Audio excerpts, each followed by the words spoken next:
On May 21, two Israeli diplomats were killed in the United States. A 30-year-old individual named Elias Rodriguez was detained as the perpetrator of the attack. The police announced that the suspect has no prior criminal record. This tragic event in the US will not be limited to the loss of two diplomats' lives.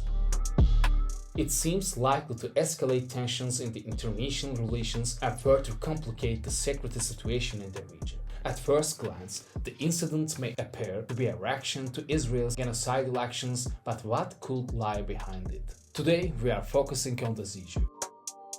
Some people think the attack was a false flag operation. Israel, which has been losing credibility worldwide and is stuck in a major dilemma due to the genocide it's committing in Gaza, might be trying to turn things around with staged attacks.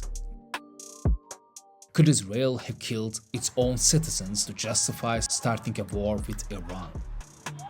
History is full of dark operations where states have sacrificed their own citizens to start wars, create enemies, or manipulate public opinion. For example, Nazi Germany attacked its own radio station in 1939 to justify invading Poland, blaming it on the Poles to kick off World War II. Before invading Poland, Adolf Hitler gave a radio speech condemning the actions and announcing Germany's plans to attack Poland. The very next morning, on the night of August 1939, the attack took place. The German government used the attack as an excuse to go to war with Poland. But in reality, I believe its attackers weren't Polish. They were German SS officers dressed in Polish uniforms. Or take the US, which used the Tonkin Incident as an excuse to intervene in Vietnam. The Gulf of Tonkin Incident in 1964 was when North Vietnamese boats allegedly attacked US ships, leading to the escalation of the Vietnam War. Later, it came out that the attack was exaggerated or even staged, a classic false flag operation. This incident was used to justify the US military intervention in Vietnam. So, how has Israel pulled off this tactic? In 1954, Israel set up a spy cell to bomb British and American buildings in Egypt and pinned the blame on Egyptian nationalists. The goal was to provoke the West against Egypt, but when one of the bombs went off early, the agents got caught. Two of them were executed and Israel's defense minister Lavon had to resign. That scandal went down in history and Mossad's mass embracing operation. Former MI5 intelligence officer Annie Machen talks about how Israel bombed its own embassy in London 1994 to frame Palestinian activists as terrorists. But the two cases that really got us, first of all, there was a false flag attack in London in 1994 where a car bomb exploded outside the Israeli embassy.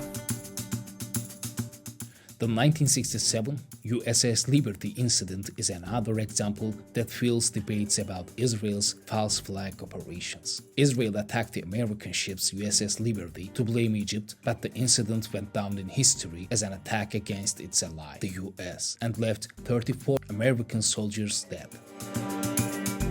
Yaron Lischensky and Sarah Lynn Milgram, two Israeli diplomats who were killed. They were also a young couple preparing to get married.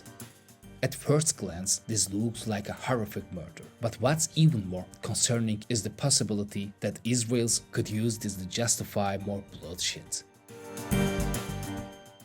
These kinds of incidents seem to follow a pattern where Israel uses them as an excuse for disproportionate force and retaliation.